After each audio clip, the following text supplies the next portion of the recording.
Ah, bah Lego. Ah, bah Lego. Pas Lego, les jouets, hein. Lego, L apostrophe.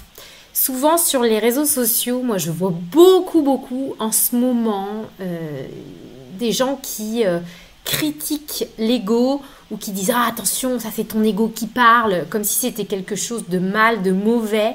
J'ai l'impression que l'ego vraiment en ce moment est totalement diabolisé comme si c'était ah là là mon Dieu ah, l'ego c'est horrible comme si même parfois les gens devaient culpabiliser en fait d'avoir un ego ou ce que leur ego leur fait faire.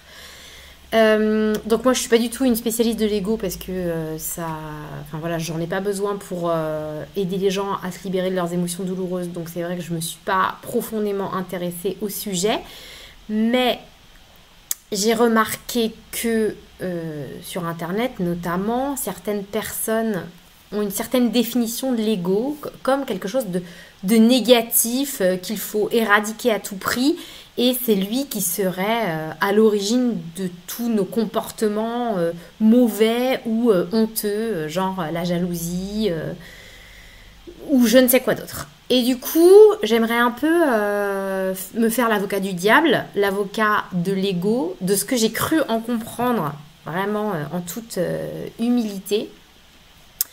Parce que moi j'ai vraiment envie d'être dans la team de l'ego. L'ego c'est quoi? Donc moi personnellement j'en sais rien, hein, d'accord?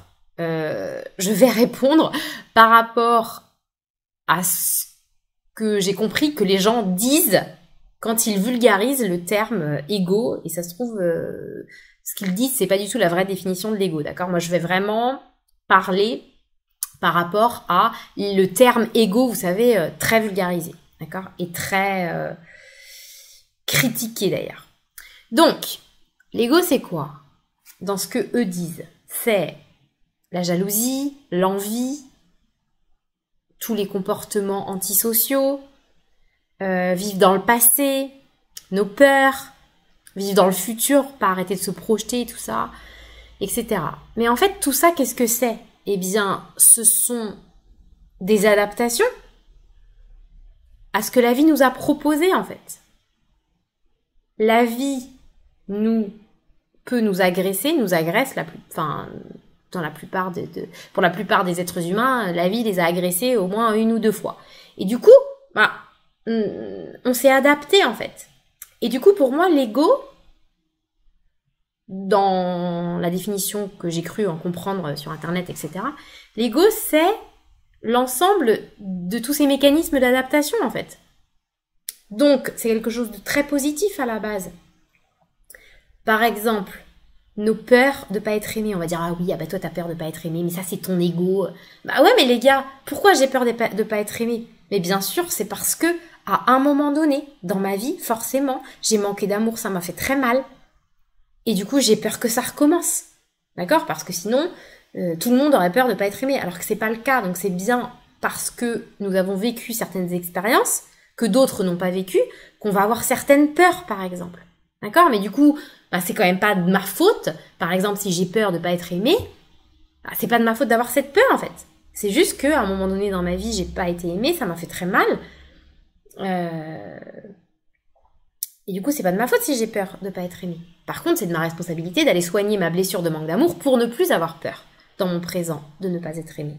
D'accord? Par exemple, il y a quelqu'un d'autre qui dit sur Internet, l'ego, c'est 3 petites phrases qui nous empêchent de dire 3 choses que l'on aurait besoin de dire. Je t'aime, tu me manques et je suis désolée. Ok, pas de problème. Moi, je prends ça. Mais qu'est-ce qui nous empêche de dire je t'aime? Souvent, c'est la peur d'être vulnérable, d'ouvrir notre cœur. Mais pourquoi on a peur d'ouvrir notre cœur? Je veux dire, un bébé, il naît pas en ayant peur d'ouvrir son cœur. Un bébé, c'est allez-y, open bar, les gars. D'accord? Mais du coup, à un moment donné, ce qui fait que on grandit et qu'on a peur d'ouvrir son cœur, c'est que aïe, ça a fait mal, en fait. Donc, tant que aïe, ça a fait mal, tant que ces blessures sont pas soignées, bien sûr que j'aurais peur d'ouvrir mon cœur. Mais c'est pas de ma faute, en fait. C'est pas, ah là là, t'as peur d'ouvrir ton cœur. Bah oui, en fait, j'ai peur d'ouvrir mon cœur. Vous voyez, par exemple. Donc, l'ego, ça nous empêche de dire, tu me manques ou je suis désolée. Mais ça, c'est pareil. Les gens pour qui c'est compliqué de dire je suis désolée, c'est pareil, c'est parce qu'ils ont peur peut-être d'être attaqués ou que ça remette en cause leur valeur ou je ne sais quoi d'autre, mais ça forcément que ça vient des blessures passées, d'accord? Donc ce que je veux vraiment vous dire dans cette vidéo, c'est que soyons un peu sympas en fait avec l'ego, en tout cas nos mécanismes d'adaptation des choses qui nous ont blessés dans la vie. D'accord? Par exemple, si je suis jaloux et qu'on dit que, ok, hein, on dit que c'est mon ego qui parle, ok, pas de problème. Mais du coup, pourquoi je suis jaloux? Je veux dire, si je m'aime profondément, si je suis conscient de ma valeur, je vais pas être jaloux en fait. Vous voyez? Mais du coup, si j'ai pas confiance en moi, si je ne suis pas conscient de ma valeur, si je ne m'aime pas, je veux dire, c'est pas tombé du ciel. Ça vient bien de quelque part, ça vient des expériences que j'ai vécues qui m'ont fait croire que non, je valais pas la peine en fait, ou que non, j'étais pas aimable, ou que j'étais moins bien que quelqu'un d'autre. Mais c'est parce que j'ai vécu quelque chose. Donc si je vais soigner la blessure laissée par ce que j'ai vécu, mais en fait, je m'en ficherai en fait des autres et je ne serai plus jaloux par exemple. Vous voyez?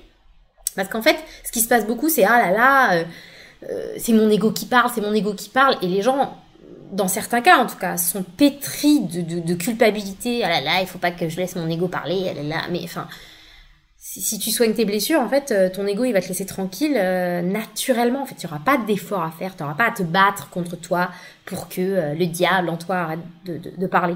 Ok? C'est pareil. Souvent on dit oui, ça c'est l'ego qui se projette dans le futur, c'est l'ego qui vit dans le passé, mais alors si vous voulez c'est l'ego, mais en fait c'est l'ego qui t'empêche de vivre dans le moment présent. Ouais, ok, d'accord, une fois qu'on a dit ça, qu'est-ce qu'on fait en fait? Parce que par exemple, si je vis dans mon passé, mais c'est que tout simplement il y a quelque chose de mon passé qui n'est pas résolu, il y a quelque chose qui continue à me faire mal, mais ça se soigne en fait, comme n'importe quelle blessure physique, d'accord? On va pas critiquer quelqu'un parce que oh il arrête pas de penser à son bras. Enfin je veux dire, je sais pas, moi j'ai une blessure au bras, ça me fait mal. Bah, mon entourage va pas dire oh là là mais t'arrêtes pas de penser à ton bras. Bah non en fait, enfin je veux dire mon bras me fait mal en fait. Bah mon passé me fait mal en fait. C'est quand même pas de ma faute. Quelqu'un peut pas venir m'aider à soigner mon passé, à soigner mon bras au lieu de me critiquer, de dire que j'ai mal et de pas arrêter d'y penser en fait. Vous voyez, pour une blessure physique ça ne viendrait pas à l'esprit. Bah pour une blessure dans notre cœur, c'est exactement la même chose. Et c'est pareil. L'ego, ce sont nos mécanismes d'adaptation à nos blessures. Et donc dans notre société, j'ai cru comprendre qu'on critiquait pas mal l'ego. Bah en fait, c'est comme si quelqu'un se casse le genou, donc il a une blessure, du coup il s'adapte par exemple en boitant. On va pas aller le critiquer en disant ah là là, tu boites. Ben non, en fait, il fait juste ce qu'il peut en fait.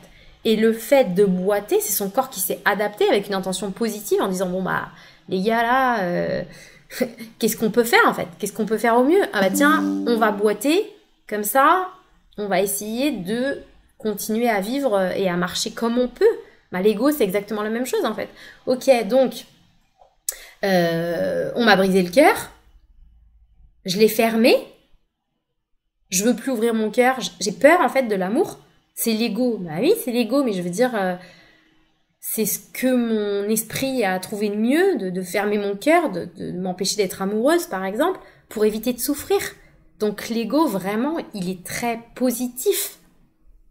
Pour moi, on devrait le remercier en fait. Ah, mais t'as bien essayé, bah oui,